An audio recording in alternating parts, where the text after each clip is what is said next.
Hi friends, welcome back to my YouTube channel Iritty family. Harsha ജിതീഷാണ്. ഇന്ന് ഞാൻ നിങ്ങളോട് സംസാരിക്കുന്നത് നമ്മളെ ഈ ഒരു സർജറിയൊക്കെ കഴിയുന്ന ശേഷം നമുക്ക് ബ്രസ്റ്റ് ക്യാൻസർ കഴിഞ്ഞിട്ട് നമുക്ക് സർജറി ചെയ്യുന്നവർക്ക് ചിലർക്ക് ഇടത്ത് വശത്തായിരിക്കാം, ചിലർക്ക് വലത്ത് വശത്തായിരിക്കാം. പക്ഷേ ഈ സർജറി ചെയ്തിട്ട് കുറേ കാലത്തേക്ക് നമുക്ക് ഓൾറെഡി നമുക്കൊരു ബുദ്ധിമുട്ടുകൾ ഉണ്ടാകാം. നമുക്ക് ഈ ഒരു ബ്രസ്റ്റിൽ മാത്രമായിരിക്കില്ല, നമ്മളെ ഈ ഒരു ഇങ്ങോട്ടുള്ള കഴലകളും കൂടി ആണ് ഡോക്ടേഴ്സ് അത് എടുക്കുക. അപ്പം നമ്മുടെ കൈ നമുക്ക് പൊക്കാനോ താത്താനോ ഒക്കെ ഭയങ്കര ബുദ്ധിമുട്ടുകൾ ഉണ്ടാകാം. പക്ഷേ ആദ്യം അവർ കുറച്ച് എക്സസൈസുകൾ നമ്മളോട് പറയാറുണ്ട്. ആ എക്സസൈസുകൾ ചെയ്യുക. കുറേ ബുദ്ധിമുട്ടുണ്ടാകാം. നമ്മൾ ഈ എക്സസൈസ് ഒക്കെ പറയുന്ന ആ ടൈമിൽ നമുക്ക് ഭയങ്കര പെയിൻ ആയിരിക്കാം, നമുക്ക് കുറേ ബുദ്ധിമുട്ടുണ്ടാകാം. ആ എക്സസൈസ് ഒക്കെ ചെയ്ത ശേഷം 1 മാസമോ അല്ലെങ്കിൽ 2 മാസത്തിന് ശേഷമോ ചെന്ന് കഴിയുമ്പോൾ പിന്നെ അവർ പുതിയ എക്സസൈസുകൾ അവർ പറയും. അപ്പോൾ കുറച്ചും കൂടെ കാഠിന്യമേറിയ എക്സസൈസുകളായിരിക്കാം, പക്ഷെ അത് നമ്മൾ ചെയ്യണം. കാരണം നമുക്ക് ഈ ഒരു കൈക്ക് നമുക്ക് ഓൾറെഡി നമുക്ക് ബ്ലഡ് സർക്കുലേഷൻ ഒന്നും കറക്റ്റ് ആകില്ല. അപ്പോൾ അതുകൊണ്ടാണ് എക്സസൈസ് ചെയ്യാൻ പറയുന്നത്. പിന്നെ ആ കൈ കൊണ്ട് അവർ പ്രത്യേകിച്ച് ഒത്തിരി കാര്യങ്ങൾ പറയുന്നുണ്ട്. കാരണം നമുക്ക് ഒത്തിരി കടുപ്പമുള്ള ജോലികളൊന്നും ചെയ്യാൻ പാടില്ല. കാരണം സർജറി ആയി കഴിഞ്ഞ് കുറേ ടൈമുകളിലേക്ക് നമ്മളൊരു വെയിറ്റ് ഒന്നും എടുക്കാൻ പാടില്ല. കാരണം 1 കിലോ വരെ വെയിറ്റ് എടുക്കാൻ പാടില്ല, ചിലപ്പോൾ 2 കിലോ വെയിറ്റ് എടുക്കാൻ പാടില്ല എന്നൊക്കെ പറയാറുണ്ട്. കാരണം ആ കൈ കൊണ്ടൊന്നും ചെയ്യാൻ പാടില്ല. പിന്നെ ഏറ്റവും വലിയൊരു സംഭവം എന്ന് പറഞ്ഞു കഴിഞ്ഞാൽ, നമുക്ക് ഈ സർജറി ചെയ്ത ആ വശത്തുള്ള നമ്മുടെ കയ്യിൽ നമുക്ക് ശരിക്കും നമുക്കൊരു എന്താ പറയുക, ഒരു സൂചി വെക്കാനോ അല്ലെങ്കിൽ ഒരു BP നോക്കാനോ അല്ലെ ആ കൈ ഒന്ന് മുറിയാനോ ആ കൈ ഒന്ന് പൊള്ളാനോ ഒന്നും പാടില്ല.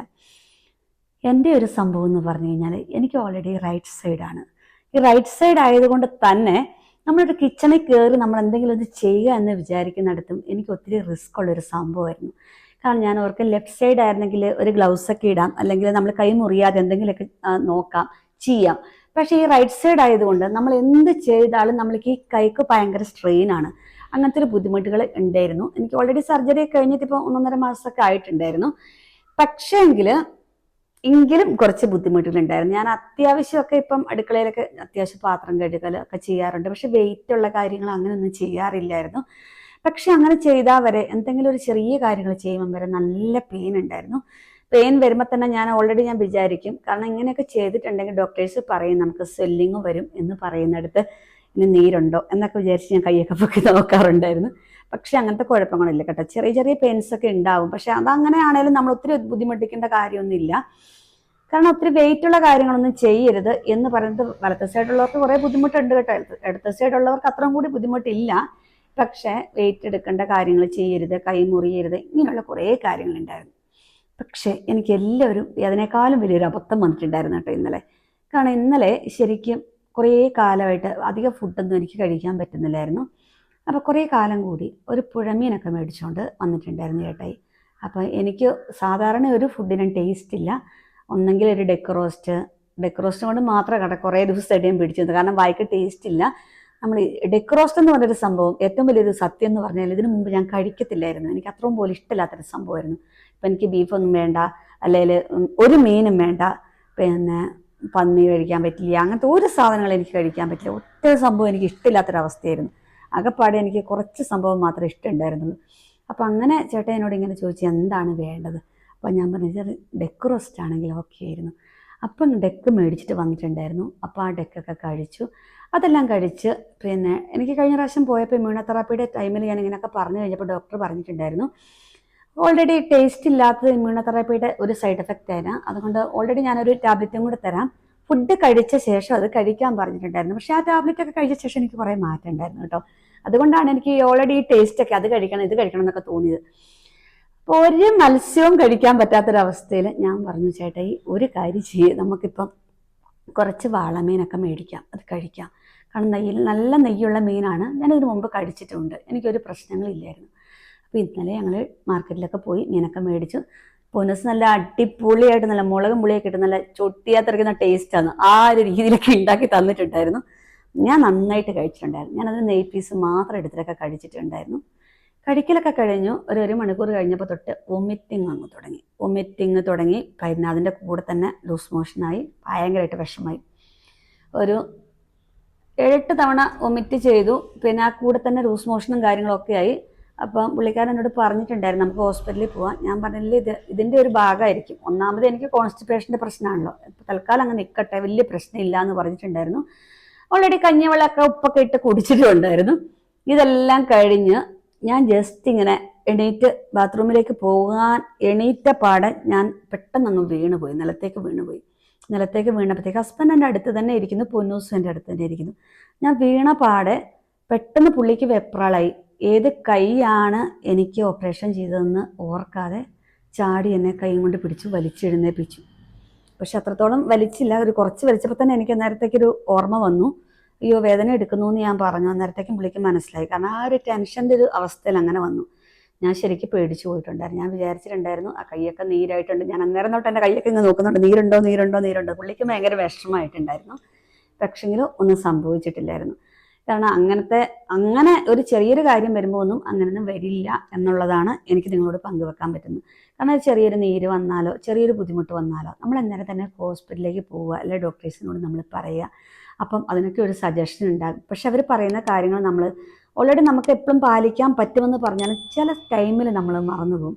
കാരണം നമ്മൾ ഈ 10 അല്ലെ 40 വർഷം അല്ലെ 45 വർഷം നമ്മൾ ജീവിക്കുന്ന ഒരു ടൈമിൽ പെട്ടെന്നാണ് നമ്മൾ രോഗിയാകുന്നത്.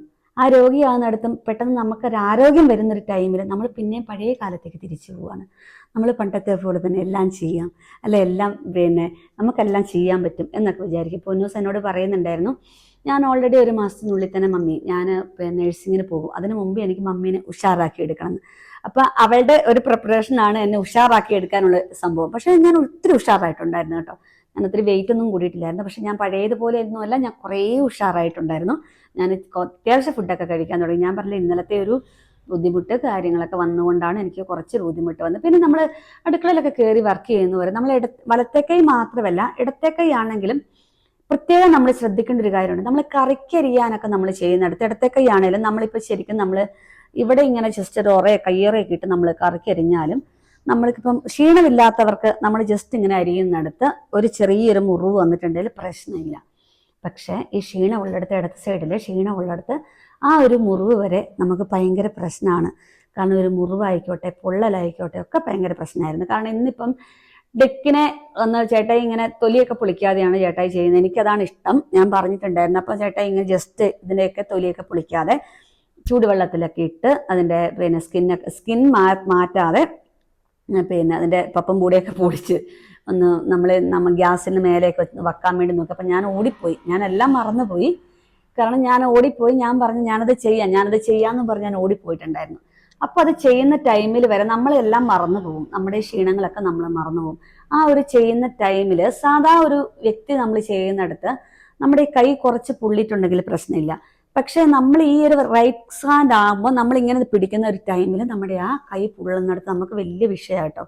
പിന്നെ അത് തന്നെയല്ല, നമ്മുടെ നഖം വെട്ടുന്നിടത്ത് പ്രത്യേകം നമ്മൾ ശ്രദ്ധിക്കണം. നമ്മൾ നഖം വെട്ടുന്നിടത്ത് നമ്മൾ ഒത്തിരി അങ്ങനെ അറ്റത്തേക്ക് നമ്മൾ നഖം വെട്ടാതിരിക്കുക, ഒരു കുറച്ച് കൂട്ടി വെച്ചൊക്കെ വെട്ടുക.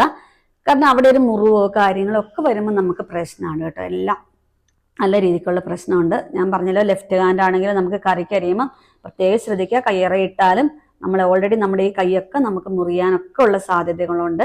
അപ്പോൾ ഇതെല്ലാം പ്രത്യേകം ശ്രദ്ധിക്കുക. പിന്നെ നമ്മൾ എല്ലാ ഹോസ്പിറ്റലിൽ പോകുമ്പോൾ നമുക്കിപ്പോൾ ചിലപ്പോൾ നമുക്കൊരു ക്ഷീണം വരുന്നൊരു ടൈമിൽ നമുക്ക് പറയാൻ പറ്റില്ല. അപ്പോൾ നമ്മൾ ഹസ്ബൻഡിനോടാണെങ്കിലും മക്കളോടാണെങ്കിലും നമ്മുടെ കൂടെ നിൽക്കുന്നവർ ആരാണെങ്കിലും അവരോടൊക്കെ പറയുക, ഹോസ്പിറ്റലിൽ പോകുമ്പോൾ ഈ ഒരു കയ്യിൽ നമുക്കൊരു ഇഞ്ചക്ഷൻ വെക്കാനോ അല്ല ഈ കയ്യിൽ BP നോക്കാനോ ഒന്നും പാടില്ല എന്ന് പറയുക. എങ്കിലും ഇതൊക്കെ ശരിയാകും കേട്ടോ. എങ്കിലും എൻ്റെ ഫ്രണ്ട്സൊക്കെ ഉണ്ട്, അവരൊക്കെ ഇപ്പം ഒരു വർഷമായവർ 8 മാസമായവരൊക്കെ സർജറി ചെയ്തവരുണ്ട്. കാരണം അവരൊക്കെ എല്ലാ വീട്ടിലെ പണികൾ കാര്യങ്ങളൊക്കെ ചെയ്യുന്നുണ്ട് കേട്ടോ. പഴയതുപോലെയൊന്നും അവരെല്ലാ കാര്യങ്ങളും ചെയ്യുന്നുണ്ട്. പക്ഷെ അവർ ചെയ്യുന്നിടത്തും ഒരു കുറച്ച് ലിമിറ്റ്സ് ഉണ്ട്. കാരണം അവരൊത്തിരി ഒരു ചോറ് ചിലപ്പോൾ തീയെ വെക്കുന്നിടത്ത് 1 2 പേരോ അല്ലെ 3 പേരോ ഉള്ളിടത്ത് ഒരു ചോറ് നമ്മൾ തീയെ വെച്ചിട്ട് അതെടുത്ത് തെർമൽ കുക്കറിൽ വെക്കുന്നിടത്തോ അല്ലെ അത് വാർക്കുന്നിടത്തോ അത്രയും വെയിറ്റേ വരുന്നുള്ളൂ. പക്ഷെ അതുപോലെയല്ല, നമ്മളൊരു വലിയൊരു ഫാമിലി ആണെങ്കിൽ ഒരു 5 6 പേരൊക്കെ ഉള്ള ഒരു വീടാണെങ്കിൽ അത്രത്തോളം വലിയൊരു കലത്തിലായിരിക്കാം നമ്മൾ ചോറ് വെക്കുന്നത്. പക്ഷെ അതൊന്നും എടുത്ത് വാർക്കുവോ അല്ലെ അങ്ങനെയൊന്നും ചെയ്യരുത്. അങ്ങനെ നമുക്ക് നിവൃത്തിയില്ലാത്തൊരു സാഹചര്യം വന്നാൽ നമ്മൾ ഒരു എപ്പപ്പാത്രമൊക്കെ വെച്ച് ആ ചോറൊക്കെ കൂരി അങ്ങോട്ടിട്ട് അങ്ങനെയൊക്കെ ചെയ്യാവുള്ളൂ കേട്ടോ. ഇതൊക്കെ നമ്മൾ ശ്രദ്ധിക്കേണ്ടതായ ഒരു കാര്യങ്ങളാണ്. ചെറിയ ചെറിയ ഫാമിലികളാണെങ്കിൽ നമുക്കൊന്നും പ്രശ്നമൊന്നുമില്ല, അത്യാവശ്യ കാര്യങ്ങളൊക്കെ നമുക്ക് പിന്നെ ചെയ്യാം. പിന്നെ നമ്മളിപ്പം തുണി അലക്കല് കാര്യങ്ങൾ എന്നൊക്കെ പറഞ്ഞാൽ ഹെവി ആയിട്ട് നമ്മളിങ്ങനെ തുണി അലക്കുക, അല്ല നമ്മൾ കൈ കൊണ്ട് മുറുക്കെ തുണി തിരുമുക, അതൊക്കെ ചെയ്യുന്ന കുറച്ച് റിസ്ക് ആട്ടോ. അതിനെക്കുറിച്ചൊന്നും നമ്മൾ ചെയ്യേണ്ട. നമ്മൾ ഓൾറെഡി നമുക്ക് ഇപ്പം നമ്മൾ വാഷിംഗ് മെഷീനിലാണ് തുണി അലക്കുന്നത്. ഇപ്പം അങ്ങനത്തെ കാര്യങ്ങളൊക്കെ ചെയ്യുക. നമുക്ക് ഈ ഒരു രോഗം വന്ന ശേഷം കുറച്ച് കാര്യങ്ങൾ നമ്മളങ്ങനെ ചെയ്യുക. പിന്നെ നമ്മൾ പുകയെടുപ്പ് കത്തിക്കണ്ട.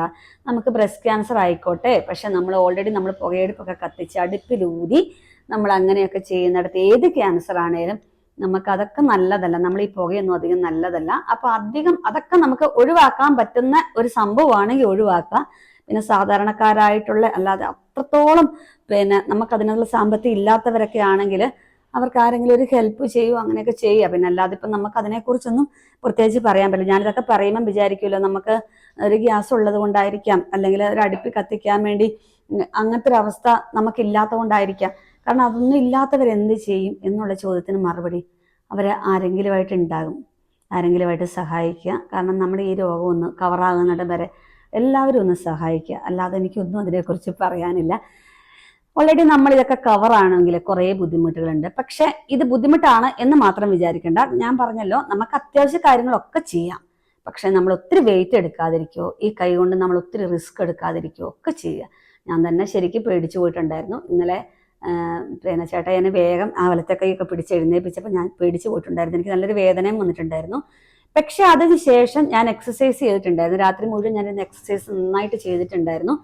പിന്നെ കുഴപ്പമൊന്നും ഇല്ലായിരുന്നു. ജസ്റ്റ് ഒരു പിന്നെ തൈലമൊക്കെ വെച്ചൊന്ന് തടവിയിട്ടുണ്ടായിരുന്നു. വലിയ കുഴപ്പങ്ങളൊന്നും ഉണ്ടായിട്ടില്ല. എന്താണേലും ഇങ്ങനെ എല്ലാവരും സേഫ്റ്റി ആയിട്ടിരിക്കുക. എല്ലാവരും ഈ കാര്യങ്ങളൊക്കെ മനസ്സിൽ വെക്കണം കേട്ടോ. കാരണം പ്രത്യേകിച്ച് നമ്മുടെ കൈ മുറിയരുത്. പിന്നെ നമുക്ക് കിച്ചണിൽ വർക്ക് ചെയ്യുമ്പോൾ കൈ പൊള്ളരുത്. കാരണം കുക്കറൊക്കെ വെച്ച് നമ്മൾ വർക്ക് ചെയ്യുന്നിടത്ത് നമ്മൾ വേഗം നമ്മൾ കുക്കറിൻ്റെ അടപ്പൊക്കെ തുറക്കുമ്പോൾ നമ്മൾ പ്രത്യേകം ശ്രദ്ധിക്കണം കേട്ടോ. അതൊക്കെ വലിയ പ്രശ്നമാണ്. കുക്കറിൻ്റെ അടപ്പ് തുറക്കുക എന്ന് പറയുന്നിടത്ത് നമ്മൾ ശരിക്കും നമ്മൾ കുക്കറിൽ നമ്മൾ നന്നായിട്ട് അതിൻ്റെ എയർ പോയി കഴിഞ്ഞ ശേഷം പോലും നമ്മളൊന്ന് വാഷ് ബേസിനിൽ വെച്ച് നമ്മൾ ആ എയറൊക്കെ നന്നായിട്ട് കളയണം. അത് കഴിഞ്ഞിട്ട് മാത്രമേ തുറക്കാവുള്ളൂ കേട്ടോ. ഇങ്ങനെയുള്ള കാര്യങ്ങളൊക്കെ ശ്രദ്ധിക്കുക.